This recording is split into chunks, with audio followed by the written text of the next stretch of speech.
Today's daf we're going to be learning is Zevachim daf Lamedaled. It's the daf for Shabbat. We're going to get started with a braita that supports the opinion of Reish Lakish that we saw yesterday. That we saw that b'chol kodesh lo tiga is applying according to the second statement of Reish Lakish. We actually saw we can learn two things from it, but the one we're focusing on now is that it's a warning for someone who eats basar kodesh when they're impure. So here's our braita. B'chol kodesh lo tiga. Asara lo ochel. Okay, we're at the bottom of Lamed Gimel Lamed Bet, right? That's a warning for someone who eats it. Asara lo ochel. You say this is a warning to someone who eats it. Oh, eno ela lenogam. Maybe it's for someone who touches it because it actually says b'chol kodesh lo tiga. Don't touch. So what do we answer? Tamul amal b'chol kodesh lo tiga ve'el mikdash lo tavo. There's this juxtaposition in the pasuk between not touching sanctified items and not coming to the temple. Makish kodesh lo mikdash. So we're going to compare those two things. Ma mikdash davar sheyesh bo netilat neshama. If you go into the temple when you're impure, you get karet for it. Af kodesh davar sheyesh bo netilat neshama. You're also going to have something that's going to give you a death penalty of karet if you eat the sanctified item. Now, even ogea, if you're going to say, if it's by touching and not eating, netilat neshama mi'ika, there is no penalty of death. You don't get karet for touching a sanctified item when you're impure. Ela ba'achila, and therefore it must be talking about achila. Even though we saw the Reish Lakish also learns from their nigiyah, and that's because it used the language of nigiyah there, even though it really meant achila, and that teaches you also nigiyah, but it's not going to be karet, and it's not the real main crux of what the pasuk is talking about. But now we have another point, which is akate mebaile l'tamesh achal basar kodesh l'fnei zrika. That pasuk is also used for another thing. It's also used to teach you, for Reish Lakish, for an impure person that eats basar, meat that's sanctified, before zrikata. Okay, we're going to talk about the difference in a minute. De itmar, as it says, tamesh achal basar kodesh l'fnei zrika. Reish Lakish amar lokeh. He says you get lashes for it. You don't get karet for it. You only get karet once the blood is sprinkled. Because once the blood is sprinkled, what happens? The meat becomes permitted for people to eat, again, depending on whoever can eat that korban. But if you eat it when you're impure, you're going to get karet. Now, it's the time for eating, and if you eat it when you shouldn't, you're going to be karet. But if it's before zrika, where it's not even permitted yet to eat for anybody, you're actually not going to get karet for it, but according to Reish Lakish, you're going to get lashes. And in a minute, we're going to see how he gets it from the pasuk. Rabbi Yochanan amar eno loke. He thinks you don't get lashes for this. So let's explain. They're the source for each. Reish Lakish amar loke b'chol kodesh lo tiga. Loshna lefnei zrika, loshna la'achar zrika. It says, don't touch any kodshim, which again means don't eat it. And it doesn't distinguish it all. So what's the difference? Whether it's before zrika, whether it's after zrika, it includes everything. And therefore, we have a warning in that pasuk, also teaching you that that's forbidden, and it's forbidden, you'll get lashes. Rabbi Yochanan amar eno lok. Why don't you get lashes? Kidetani bardila, like bardila's braita. Atya tumato tumato. Okay, if you look at Rashi says, right, tumato, that's where he gets the asharat, tamesha lo yochal kodesh. We saw that in yesterday's daf. Alma asharato me onsho yalfe. So we're going to learn the warning from the punishment. Onsho la'achar zrikahu velo lifnei zrika. Now there, the prohibition is only after zrika. How do we know? Okay, so they quote this Gemara in Menachah. Rashi quotes it. I'm going to skip down a little bit in Rashi. Talmud Lamal, kol tahor yochal basal. It says there in the pasuk, anyone who's pure, this is Vayikra chapter 7, anyone who's pure eats the meat. Notice, they're talking about eating the meat. They're going to connect who can eat it, who can't. And when someone eats it, that's when someone's going to get karet if they don't eat it, right? It would be forbidden. And then it says, basar, etc. If you're impure, will get karet. So it basically says you're going to get karet if when the tower people are eating it and then you eat it in your tummy. So they connect that, and Rabbi Yochanan says, so it's not even forbidden. Okay, so just like the punishment is in karet, Reish Lakish agreed that the punishment is in karet for before zrika, but he said, since the punishment is karet for after zrika, we'll learn also that the punishment here is going to be even before zrika, that you'll get lashes. Okay, but that it's forbidden. But Rabbi Yochanan says, no, that pasuk is only talking about a negative prohibition, about specifically when it can be eaten by other people. Okay, so that's Rabbi Yochanan's opinion. Right, and that pasuk, that pasuk is after zrika. So then they say, Im kain lemakra bikodesh, my bechol kodesh. So now, so this was really a question. because I didn't introduce this right, my mistake. When it said akate mebaile l'tamei shachal basar kodesh lifnei zrika, what they were really saying is, but wait, how can you learn from that pasuk lifnei zrika la'achar zrika if you're using that pasuk to teach you lifnei zrika? In other words, how could we learn two things from that pasuk? So they answer very simply, im ken lemakra bekodesh, my bechol kodesh maminatarte. It just should have said bekodesh lo tiga. Why did it say all kodesh lo tiga? Oh, it comes to teach you, you can learn both. Before Zrika and after Zrika. So my mistake for not addressing that this was a question to begin with, and now we answered the question. Okay, Gufa. Now we're going to go into this halacha we talked about. Tamei shachal basar kodesh lifnei Zrika. This machloket we just pointed out. Reish Lakish amar loket, Rabbi Yochanan amar eno loket. So now we're going to have a machloket Abaye and Rava about this machloket. Amar Abaye, machloket betumat haguf. Okay, this actually they're both going to agree about, but the machloket is specifically if a person is tamei. That's the way we explained it. Aval betumat basal divrei hakol loket. So if the person is impure, we're going to have a machloket about between Rabbi Yochanan and Reish Lakish. Do you get lashes? Do you not get lashes? And when they eat sacrificial meat. But if the meat is impure and a regular person ate it, are they going to get lashes or not? Everyone agrees loket. Even Rabbi Yochanan thinks you get lashes. That's Abaye's understanding. Why? Da'amar kra vehabasal. Okay, this is Vayikra Zayin Yud Tet. Okay, it's the pasuk before V'tumato alav. Okay, it says habasal. Sorry, vehabasal, and the meat asher yiga b'chol tamei, that touches anything tamei, lo yachel ba'esh yisaref, shouldn't be eaten. It will be burnt by fire. So now, vehabasar comes to include. Okay, this is talking about impure meat. L'rabot eitzim ulivona. Okay, if the meat is tamei, that includes not only meat. Why does it say and the basar? And the basar comes to include not just basar, also things like other sacrificial items, like wood. Okay, that's going to go on the fire, or livona, frankincense. It was designated to be burnt. Delav b'nei achila ninhu. Now notice, these can't be eaten, and yet, afilu hachi rabbeinu kra, and yet they're included in the prohibition. So what do you see? It's not about something that's permitted to others to eat, and then you eat it that's going to make it right. That's the issue, that if the meat is impure, it doesn't matter whether it can be eaten, whether it can't be eaten, that's irrelevant. But if you eat basar kodesh before zrika, and the meat was prohibited because it was tamei, and since we include also wood and all that, now there's no before zrika, after zrika by wood and frankincense. They're always ready to be eaten, or they're always, or not ready, right? Sorry, I shouldn't have said that. They're not, there's no ever ready to be eaten. So because of that, we're going to say, look, they're included, and they don't have this whole thing going for it. So from there, we're going to learn that everyone agrees that this is all included in the pasuk, also before zrika, if it's the meat. If it's a person, there's a machloket. Before zrika also or not. Okay? But if it's the meat, it's going to be prohibited, whether it's before or after zrika. Everyone agrees, and you'll get lashes. Rava Amal, he starts off the same as Abaye. Machloket b'tumat haguf. He also thinks the machloket is tumat haguf. So what could he be disagreeing about? Aval b'tumat basar divrei hakol eino loke. He says nobody thinks you get lashes for the meat before zrika. If the meat was impure and it's not even allowed for anyone to eat yet, no one's going to be prohibited to eat that. There's no lashes for it. It's not what the pasuk's talking about. Why? So he goes to the opposite extreme, that the basar, no one thinks you get lashes. Why not? My time, kevan lo krina be v'tumato alav v'nichrita. Okay, now you can't say tumato alav v'nichrita. Why? Because that pasuk was talking about specifically after zrika. So that's only after zrika, that pasuk. Now, so since you can't say that, lo krina be v'abasar asher yiga b'chol tamei lo yachel. Okay, just to put this in perspective, the first pasuk we quoted is Vayikra Zayin pasuk kaf 20. The pasuk before, pasuk 19, is where it says Abasar asher yiga b'chol tamei lo yachel.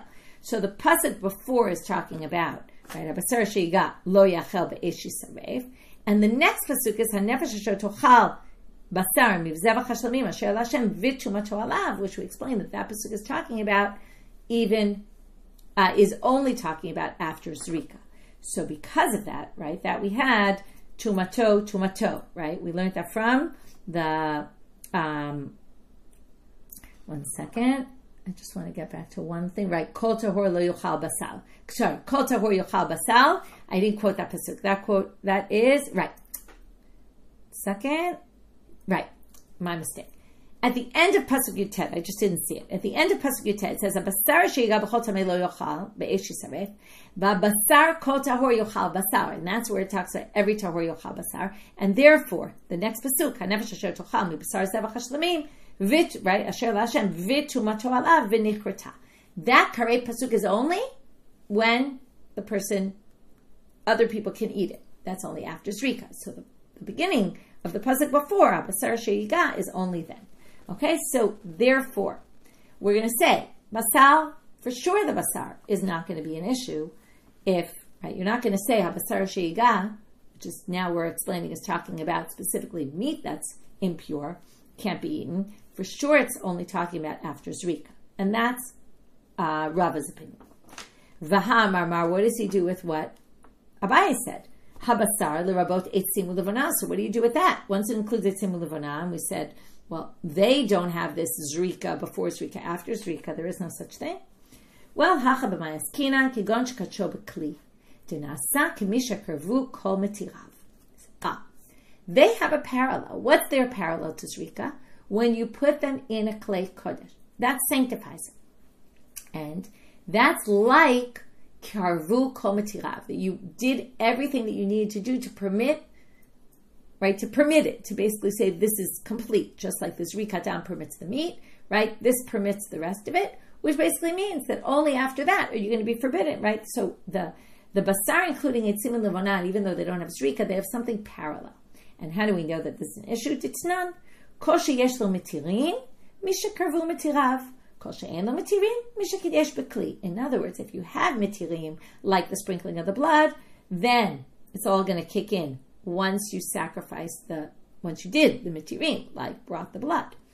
If you don't have mitirim, then that same parallel situation, and this is the Mishnah, is misha kidesh b'kli, when it's sanctified in a vessel. So basically we're going to say those have sanctification of a vessel. You can't say they don't have anything parallel. No, they do.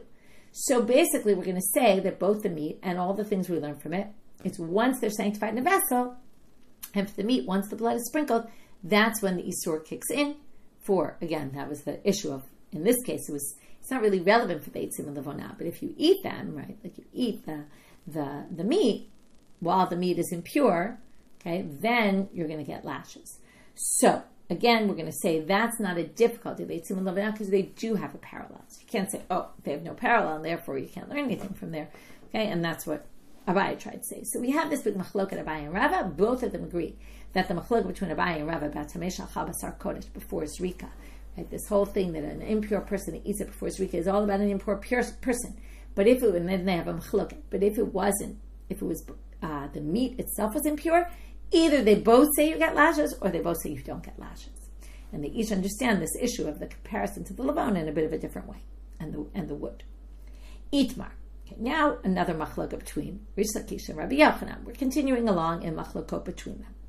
Hama'aleh evrei behemat me'al gabei hamizbeach. If you bring parts of an animal, of a non-kosher animal onto the altar, right? Can you imagine? I mean, bring a non-kosher animal into the Beit HaMikdash, right? Sounds horrible. And you put them up on the altar. What happens? So Reish Lakish amar lokeh, Rabbi Yochanan amar eino lokeh. Surprisingly, Rabbi Yochanan says there's no lashes here for you. So Reish Lakish amar lokeh. What's his reason? Tehora in tme'al lo. Okay, well, you have to go back and see what pasuk they're talking about. They're talking about a pasuk that says, Min bakar u'min hatzon takrivu, right? When you want to bring a korban, bring it from the bakar or from the tzon. And now they're going to say, that teaches you from a kosher animal and not a non-kosher animal. And lav haba michla. Now, how do you get to lashes then? Well, Reish Lakish holds, no, it doesn't say don't do something. Lashes were always given for a negative prohibition. Well, lav haba michla say lokina lav. Reish Lakish holds a negative that comes from a positive. And this is a positive. Bring it from these animals. Don't bring it from non-kosher animals. Again, it doesn't say that in the pasuk, but you can infer from the yes what you can do. You can infer what you can't do. And you get lashes for something like that. And Rabbi Yochanan amar ein lokin alav. Rabbi Yochanan says, what are you talking about? You don't get lashes on that. Lav haba michlal say ein lokin alav. When you have a negative commandment that comes from a positive wording of something, you don't get lashes. You only get lashes for negative prohibitions. It's pretty basic. And in fact, we're going to have a question against Reish Lakish. Mativ Rabbi Yirmiyah. Rabbi Yirmiyah says, look at this pasuk. Oto tochelu. These are what are the kosher animals that you can eat. What's the drasha? V'lo behemat me'ah. Not non-kosher animals. V'lava b'michlal aseh. And this is a negative that comes from a positive. And it's only just considered like a keeping a mitzvah aseh, because it's only worded in the positive. Our mitzvah is to eat kosher food. Yes, we're not allowed to not eat kosher food, non-kosher food, but we don't get lashes for it. So Amarle Rabbi Yaakov le Rabbi Yirmiyah bar Tachlefa. Esber ali be'evrei behemat mea kol yama lepligi. He says, you're right. Okay? It was explained to me that Reish Lakish doesn't really disagree. He thinks that lava b'michlal aseh is not a mitzvah lo taseh. It actually has a status of an aseh. You're not going to get lashes for bringing a non-kosher animal onto the altar. Interestingly. But ki pligi b'chaya. What's the machloket? What if you bring a chaya on the altar? Now, you're supposed to bring minatzon u'min bakar. Now, that means from cattle, sheep. What is it not? It's not undomesticated animals. Those are all domesticated animals. You can't bring undomesticated animals, like a deer. Okay, so you can't bring those. So now we're going to see. Ki pligi b'chaya. Their machloket is about a chaya. V'hachi yitmar. This is really the machloket. Now, you got it all wrong. Also, what the machloket is about and who said what. So Rabbi Yochanan actually says the same. Rabbi Yochanan amar over ba'aseh. Now again, we're going to say minatzonu min bakar is not coming to say not non-kosher animals. It's coming to say, maybe also, but it's also coming to say not chayot. Now, when it comes to the not non-kosher animals, Rabbi Yochanan and Reish Lakish both agree. If you bring a non-kosher animal on the altar, it's forbidden, but it only comes out from a positive commandment, so you won't get lashes. What if you bring a chaya, an undomesticated animal?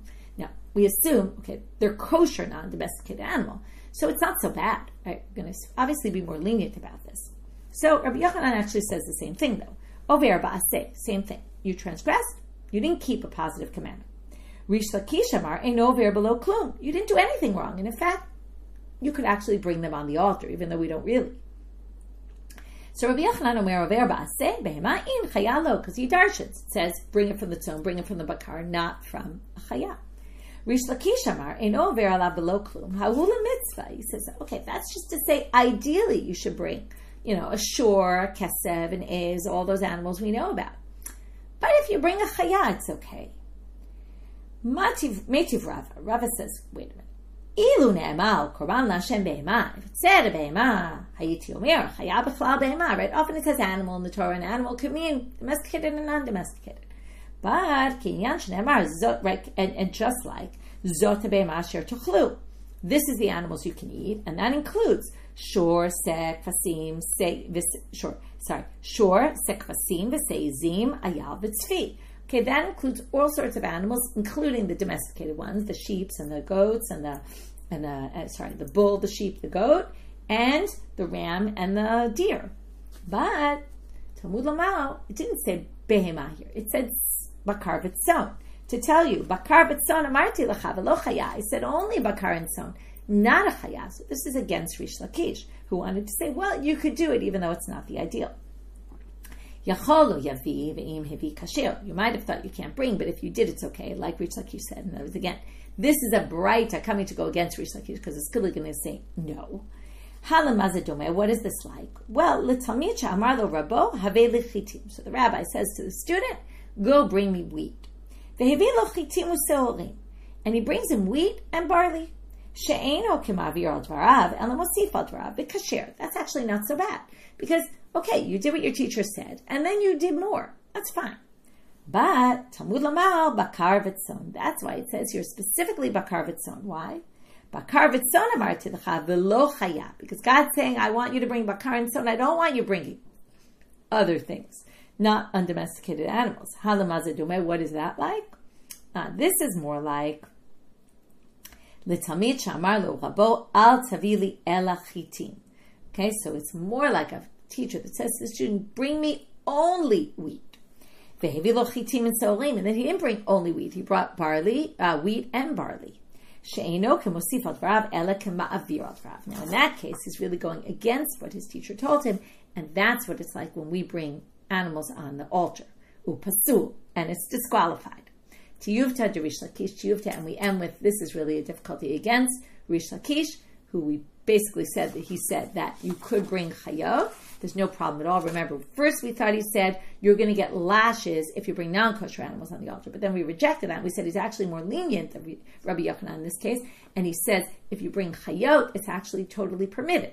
And then they say that really doesn't make any sense, certainly not in light of this bright. V'kulan shekiblu. Okay, now we're back to the words of the Mishnah. V'kulan shekiblu et adam chutz lezmano v'chutz l'mkomo im yesh dam hanefesh yachzor akasher v'yikabel. Right. So if they accepted the blood with the intent it's going to be done in the wrong time or in the wrong place, if there's still blood inside, they go and they redo it. Okay, we're going to talk a bunch about redoing. First, we're going to ask this question. Reish Lakish me Rabbi Yochanan. Reish Lakish asked Rabbi Yochanan the following question. Pasul ma'u she'aseh shirayim. Okay, what is this? Shirayim. Okay, shirayim is a little confusing, and we're going to use this shirayim term in two different ways. We're going to actually have three versions of this question. Okay, the first two think that it was Reish Lakish who asked Rabbi Yochanan. The third one's going to say it was actually a question that Abaye asked Rava. Okay, like totally something different. And the shirayim are going to mean something completely different. Shirayim could be the extra blood that you pour on the altar. That's going to be in the third interpretation. But here what they mean shirayim is that if a pasul person, okay, does the avoda in the temple, okay, like accepting the blood or sprinkling the blood, can someone fix the issue, like what we talked about in the Mishnah? Or do we say once the blood was sprinkled, this is how Rashi understands the question, Ma'u she'aseh shirayim, kevan shezarak pasul, since the blood was sprinkled by someone who's disqualified, Shavye l'dam shebitzavar shirayim v'tu lo michse l'zrika. Do we say that at this point, once someone disqualified sprinkles the blood, there's nothing you could do. You can't go back and take more blood and do it again. It's completely disqualified. Or not. Shirayim means remainder that we have nothing to do with, okay, that we can't use. So that's the question.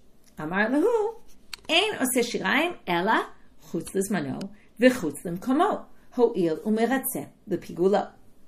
Says the following. The only time we make shirayim that is completely disqualified is chutz l'zmano and chutz l'mkomo machshava.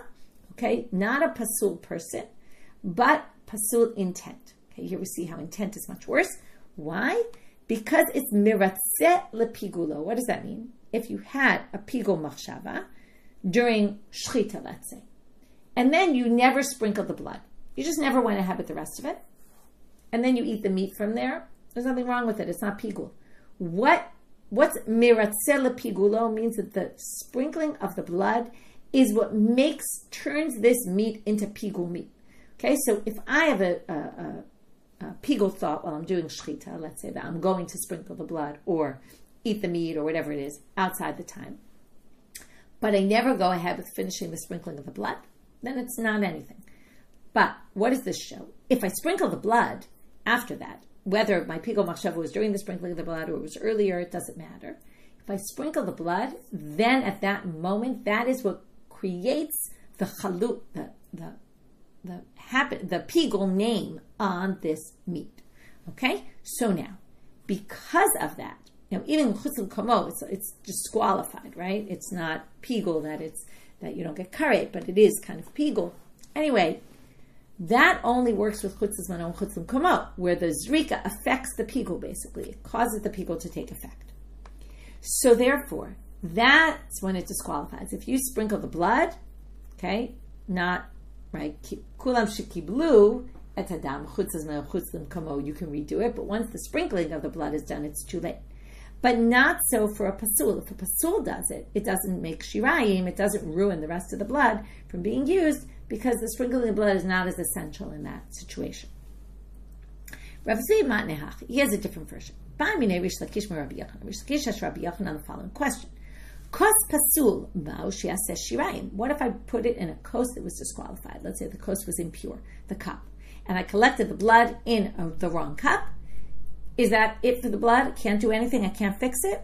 Amar le psul gufei ma'isfir le. Now he answers his question with a question. It's very good. So he says, okay, Rabbi Yochanan answers Reish Lakish. He says, listen, You didn't ask me about psul gufei, what if the person's pasul? You asked me, what if the cup is pasul?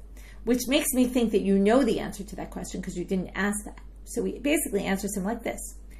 There's no difference between a person being pasul and the cup being pasul, and the blood being, either collected in the cup by the sprinkling by the person who's pasul, or from a cup that was pasul. So he says, I pasul meshavish shirayim, kos pasul nami meshavish shirayim. I pasul lo meshavish shirayim, kos pasul nami lo meshavish shirayim. So whichever one you say, if you say the person, what must have been obvious to you, okay, if you say that is that was pasul, then this will be pasul also, and that you can't do it again, right? That you can't fix it. And if you say you can fix it, then you can fix this as well. Case or version 3. Rav Yirmiyah midifti matnehachi. He had a different version. Ba'an mideh, as I told you before, it's now going to be Abaye and Rava, not Rabbi Yochanan, not Reish Lakish, Rabbi Yochanan. If you use, now here we're going to have a case where you took, for example, the blood from a sin offering. Rashi gives an example of in 2 cups, and then what did you do? You took 1 cup's worth and you put all the blood around the 4 corners of the altar, and then do we say you didn't use the 2nd cup at all? So does that mean, well, you rejected it because you didn't use it? Now, anything rejected in the temple is rejected completely. So since you chose cup 1 and you left cup 2 is dachoy, can't ever be used. Or, now what would you do with it anyway? You finished putting the blood on the corners of the altar, but what do you do with the extra blood? You pour it into the yesod mizbeach. That's called the shirayim. That's why I told you we're going to have a different interpretation of shirayim here. Or, do we say it's dachoy or shirayim? Or is this considered extra blood? Because usually what you do is you put it in the 4 corners, and then whatever blood is left, you dump into the corner of the altar. So what about what's left in the 2nd cup? Is it dachoy? Is it rejected? Or do you put it in the base of the altar? Do you pour it there? Is it the shirayim? Right? In the previous 2 questions, shirayim was something bad that means it's ruined, can't be used again. This is actually something that can be used, so it's totally different shirayim. Shirayim literally means remainder. So Amar Le Plukta to Rabbi Elazar, Rabbi Shimon, Rabbanan. It's Machloket Rabbi Elazar, Rabbi Shimon, Rabbanan, and let's see. Ditanya, here's a braita. Lemala hu omer et amo yishpoch. Lemata hu omer ve'et kol dama yishpoch. Okay, these are 2 different psukim. Okay, one of Vayikra Daled Kaf Hey, one of Vayikra Daled Lamed. Okay, it's talking about the chatat. So he takes the chatat be'etzba'o and he puts it et damo yishpoch yesod mizbeach. Okay, after he puts it around the 4 corners, it says in the pasuk, then an extra he pours. Another pasuk says he takes from the dama be'etzba'o v'natano kano mizbach ha'olah ve'et kol dama yishpoch yesod mizbeach. Okay, one is about the nasi and one is about the individual. These are those psukim that we learned in Horayot. So the second is the individual, and there it says all the dam he will spill. So one says the blood he will spill, the other one says all the blood he will spill. So when it talks about the nasi, it's the blood. It talks about the individual, it's all the blood. Okay, so it's a little bit of a contradiction. Do you do all the blood or some of the blood? So in one says that, one says that. Minayin lechatat shekibel dama ba'arba'a kosot. So how do you get that? If you do a chatat, and let's say you collected the blood in 4 cups, and each corner you used a different of the 4 cups. How do you know that everything gets dumped in the yesod and the base of the altar? It says all the blood. All the blood means from all the 4 cups that you used to put, each one was used, so each one gets spilled.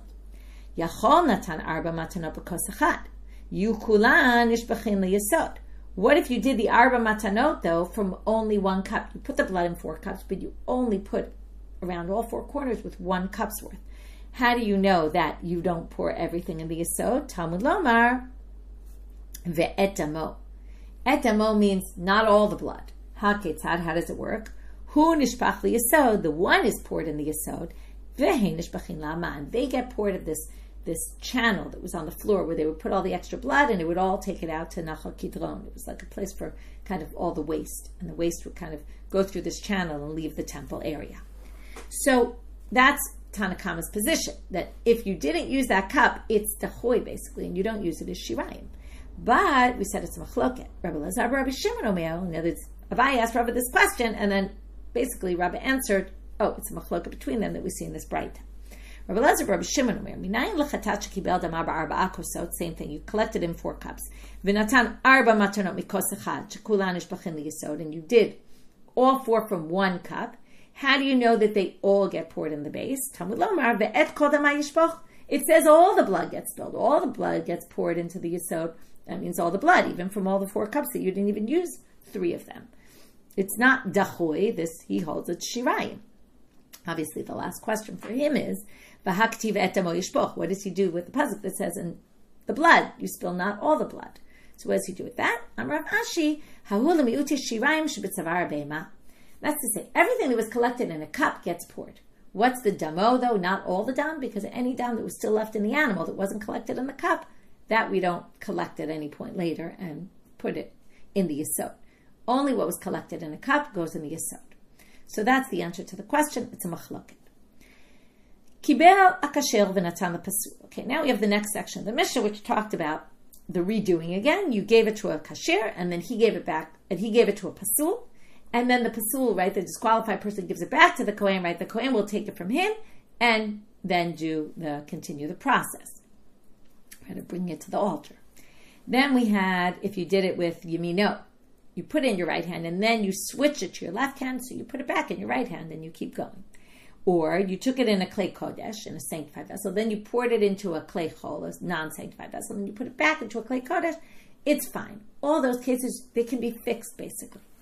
So now, then you want to know, utzricha, why did you need all 3 cases? Well, the yashminam pasul, havamina, my pasul, if you had the first case about a person who was disqualified, you might have thought, what's a pasul? Tameh, right? Like one of the examples of a pasul person is someone who's impure. Now, what do we know about impurity? If Tuma Utrabit Tzibor, we talked about this a bunch of times, if the majority of the community is impure, then you can even, or the majority of the Kohanim are impure, they can sacrifice korbanot tzibor, communal offerings. So there's some way we're going to allow Tameh to do things. So therefore, maybe you'd say in that case, it didn't ruin it because it could be redone. And, because it's not so bad, because there is a case where it's permitted. Even though this isn't the case it's permitted, but there is a case it's permitted. Aval small, low, but small is never permitted. So you might have thought not. Well, yeshmin on small, if you had said specifically with the left hand, what would I have said? Yom Kippur is one of the days, the one day a year where we allow one of the avodot to be done with the left hand. What is that? The Kohen Gadol brings the machta, the coals, he brings the incense with a pan with coals into the kodesh kodeshim. So in one hand, in the right hand, he's got the pan. How is he going to hold the ketoret, the incense? He has no choice. The incense is in a little spoon, or a big spoon, and he basically has to take it in his left hand because he has no choice. He can't put 2 in one hand, so he carries them in, and he can do it in his left hand. So since there is a situation where it's allowed, maybe that means it's not so bad. Okay, and therefore, you might say about klei cholo. So we have a heter for tuma because it's hutru b'tzibor, so that would include a pasul. We have a heter for small, but we don't have any heter for klei chol. You can never have anything that's not in a sanctified vessel. Well, yeshmin and klei chol mishum dechazi lekadushinu. Well, a klei chol you can always fix later. You can always sanctify it, so it's not so bad. It's not like it's got something wrong with it, like it's impure or it's the left hand, which we don't allow. But it actually could be turned into. You can sanctify a klei chol. Maybe you wouldn't think the others. That's why you need sricha. You need them all. Now they say, why do we say that it's rejected? Why do we allow all these situations and not say, wait, but they're rejected? In other words, you gave it to a pasul, you put it in the left hand, you put it in a klei chol, it should be rejected. And once things are rejected momentarily, right, even for a moment, it can't be used anymore. So why don't we say that in these situations? Amalei Ravina Rav Ashi Hacha Amar Rav Yirmiyah Midifti Mishmei derived. So Ravina says to Rav Ashi, this is what Rav Yirmiyah Midifti said in the name of Rava. Hamani, who does this follow our Mishnah? Chanana Mitzrihu delately dechuyin. Chanana Mitzri doesn't hold by dachui, and that must just match his opinion. And if you really hold by dachui, it's not going to work. How do we know this? Okay, don't worry, there'll be another answer. D'Tanya Chanana Mitzri Omer Afilu Dam Bikos. Now we're into Yom Kippur, the Seir. You have the 2 seirim that we did the goral and we picked which seir goes for which. And then, if you have the blood in the cup from the seir that you're supposed to do, and then the animal. If the afilu dam biyado, 1 second, dam seir nasav b'fnim bakos, right, and the seir mishalech dies, the other seir that's supposed to go sent off dies, mevi chavero mezavik lo. Even though the blood's already in the cup and the seir mishalech dies, we allow you to continue going ahead with that. We don't say you have to start again. You just bring another seir mishalech. You wait till you get another seir. You bring it, and that's fine. You just continue on with what you were doing. Nothing's disqualified by the fact that the seir died. That shows, even though momentarily you couldn't bring that seir, the blood of the seir, because you didn't have the parallel, the goat, the other goat, these two goats, you didn't have the parallel one, so you couldn't bring it temporarily, but you can bring it after you fix the problem by getting another seir. So he holds that, and that must be his opinion. Rav Ashi Amar, kosher biyado lo have dichui. If you can fix something, it's not dachui. And that's what all these situations are. These can easily be fixed. Just have the pasul give it back to the Kohen. Move it into your right hand. Put it into a clay kodesh. Amar Rav Shia, kavated Rav Ashi b'stabri. He says, I think Rav Ashi has it right. Man shamat le'di le'dechuyin, Rabbi Yehuda. Because who's the one who says dachui? Rabbi Yehuda. And then we're going to prove that Rabbi Yehuda, even though he says there's dachui, he's also thinks that if you can fix the problem, though, it's not dachui. So first we have to establish he's the one who says dachui, and then we're going to prove his opinion, and then we're going to be able to explain Rav Ashi, or support Rav Ashi. Ditna, as it says in the Mishnah, V'od amar Rabbi Yehuda. Rabbi Yehuda also says, Nishpach hadam yamut hamishtalech. He disagrees. There you have dachui. If the blood was spilled, this is a different case. If the blood was spilled, then the seir mishtalech has to be left to die, because if you spill the blood by accident of the seir that's supposed to bring the blood inside to the kodesh kodeshim, if you spill it, you've ruined your two sacrifices. And you've ruined that sacrifice, and you've ruined the seir that's going to be sent off to Azazel. There are two sacrifices. One is sacrifice, one is not. So, nishpach hadam yamud mishtalech, meta mishtalech yishafech hadam. And if the mishtalech dies, that was the case we saw before, then you have to spill the blood and you have to start all over again. So that's dachui. Vishaminale, and we know that he says, we heard that he says, kosher biyado lo have dichui. How do we know this? Titanya, as it says in a Braita, Rabbi Yehuda Omer, kos echad hayam malay midam ta'arovet, v'zorko zricha achad keneged hayesod. This is what they would do on Pesach. On Pesach, there were a lot of people in the temple, and it was super busy. And there was a lot of commotion because all of the Jewish people were there sacrificing their korbanot. And all the Yisraelim came in and sacrificed their own korban, right? They slaughtered their own korban Pesach. Then the Kohanim did the other jobs. But can you imagine the halabalu? And not only that, you can only do it for the afternoon of the 14th. And you have that one afternoon. It's not the longest day. So what was the concern? The concern was that a lot of the blood would get spilled on the floor. And not all the blood necessarily of every korban Pesach was going to be sacrificed. But that can't happen. You obviously have to have the blood. So what was the solution they came up with? Now let's read again. Rabbi Yehuda says they would take kos echad, they would take 1 cup. Hayam mimalei midam ta'arovet. They would go to the floor where the blood was collected on the floor, all this spilled blood. They would scoop up a cup of blood from there, and it's a ta'arovet. We assume that that cup of blood must have blood from all the sacrifices, because the blood just sort of gets all mixed up together. And any cup you take is going to basically cover all the sacrifices that might have spilled all on the floor. And the yisod was the place where they would also sprinkle the blood of the korban pesach. So they would do 1 zrika from this cup at the yisod of the altar, the base, so that they would fulfill the obligation for anyone whose blood had spilled. So what do you see here? If it can be fixed, shmamina, kol shebiyado lo havidi chosh shmamina. And this is Rabbi Yehuda, and he says, as long as it can be fixed, it's not rejected, because the stuff that fell on the floor must have been rejected, right? But it wasn't rejected because it can be fixed. So that's a different way to explain the Mishnah, that you don't have to say, oh, it just holds by this outlier position of Hanan Mitzri, who doesn't hold dachui. No, it is dachui, but this particular isn't dachui because it can be fixed. Gufa. Now we're just going to go into this, although we're going to do more of this tomorrow. We'll just start today. Tanya Rabbi Yehuda Omer, right? That if one of them got spilled, so this would fix the problem. But it wasn't, right? We're assuming this blood just got spilled straight from the animals onto the floor and wasn't even in a vessel. So it wasn't in a vessel. So how can you say this? So they say, Minayade. How do you know it wasn't in a vessel? Maybe it wasn't a vessel and spilled from the vessel. So they say, Ela Shem alone is kabel b'kli, but don't you have to worry that maybe it was never in a vessel? If it's not in a vessel, it had to have gone in a vessel in order for this to be considered valid. And this fell on the floor before it went into a vessel, which wouldn't work. So we're in the middle of this question. We're going to get back to this in tomorrow's time. Okay, so what do we have today? We started with this first machloket, or one of the machloket, Reish Lakish and Rabbi Yochanan, about the eating, right? Asara lo chel basar kodesh minayin. We brought a brayta to support that. From them, we had a question, but don't we need that pasuk for something else? B'chol kodesh lo tiga. Don't we need it for before Zrika? And then we said, you can actually learn before Zrika and after Zrika because it says b'chol kodesh. Then we got to this halacha about tamei shachal basar lifnei Zrika. Okay, we went more in depth into the machloket between him and Rabbi Yochanan, and we had two options to understand the machloket.